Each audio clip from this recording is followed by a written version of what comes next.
Hi, this is Taryn Grome, editor of Pharma Voice. We met with numerous inspirational thought leaders at this year's DIA annual conference as part of our Editors Take video series.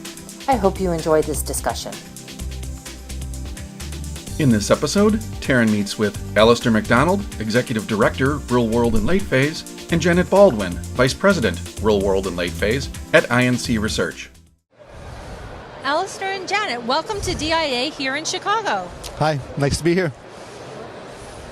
Let's start with you, Alistair.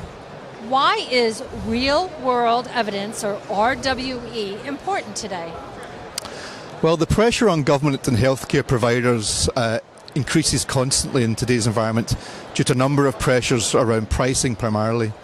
So real-world evidence is really important to ensure that you have the evidence available to support all the relative stakeholders you have who are interested in the development of your drug and the value of your drug. So it's important that you have data to support not only the regulators, but also your other stakeholders, primarily the payer, the physician, and the patient. And real-world evidence is a way to have that appropriate data available. So from a late-stage perspective, Janet, what are your insights?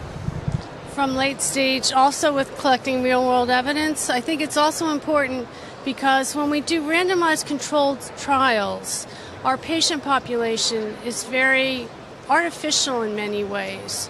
And so therefore, it's important to include patients that are actually going to be taking the drug as once it's approved and on the market. So it's not just your randomized controlled patient population, which has very strict inclusion-exclusion criteria. However, it's also the patients that are actually going to benefit from the drug, and you want to make sure that they're represented in the studies that we do. Janet, we'll stay with you. At what stage should a company think about RWE generation? To me, the earlier the better. The sooner that we put together, and it's a really good opportunity for companies to bring groups to work together. You can involve your commercial teams, your medical affairs teams, in addition to your clinical development teams, so that you have a comprehensive plan so that you know that when you come to product launch, your approvals, that you have that real-world evidence that's going to be so important for the payers so that they will be able to have comfort and have the evidence that they need for reimbursement. Alistair, do you agree sooner better than later? Yeah, I think it's never really too early to start thinking about commercialization in drug development. I mean, quite often we talk with clients about the target product profile, or what's called the TPP, and everyone I think in the pharma industry understands a TPP. But quite often we ask, do you therefore also have a TEP, which would be a target evidence plan to support that TPP? And quite often the answer we get is, well, no, we don't really have a target evidence plan in place. So we would always suggest making sure that you understand what evidence gaps you have in your development plan as early as possible to give yourself maximum time to fill those evidence gaps with the necessary evidence. And how would you recommend a company go about identifying and collecting RWE? So it's all about, I think, starting with what's your value story. So what is it you're saying about your drug which differentiates it in the market, both in terms of clinical but also in terms of payer differentiators. Once you understand what value you think your drug has, it's important then to understand what evidence do you need to support that value story. Once you've understood the evidence you need, it's important to then gather that evidence and get the data required to support that. So for me, it's a logical progression between understanding what you need in place, understanding where to get the data to support that evidence, and once you have that in place, you then have an integrated plan that supports all of the needs of all your relative stakeholders.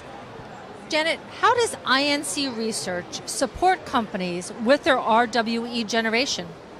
So we have a dedicated team called Real World and Late Phase, and we have project managers and clinical staff that focus their careers on developing in this space, on running studies such as registries, non-interventional studies, observational studies, pragmatic trials, and large simple trials. So these our staff are dedicated to running these types of studies. So they understand the physicians that we're dealing with, the types of patients that we're dealing with.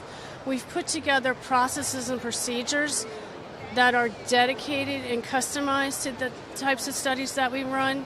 We also have technology that we use.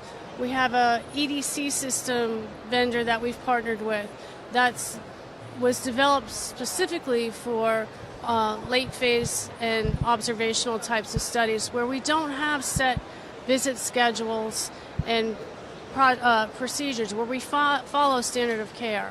And so we have our people, our processes, and the technology for generating real-world evidence. Thank you. And Alistair, finally, where do you see RWE heading in the future, and what will INC's role be? So I think as we move forward, real-world evidence will play a larger part in drug development, I think both in the pre-approval and in the post-approval space. We've already seen recently the adoption, or soon to be the adoption, of the 21st Century Cures Act in the United States, where there is an acceptance by the regulators that real-world data can play a significant part in the post-approval space, in the development of new labels in the post-approval space. So we're already seeing regulators moving into the area of seeing real-world data as a viable source of information to take significant decisions around drug use. So as this expands, I think this will be the first major area we see real-world data being used. I think what's important for us who work in this area is we need to ensure that the veracity of that data is sufficient to meet regulators' demands. I want to thank you so much for joining us today in our Editors Take Video program. It's great to be here. Thank you very much. For more information on this topic, visit our Thought Leaders website. For more Editors Take videos from the DIA Annual Conference, visit www.pharmavoice.com. Thanks for joining us.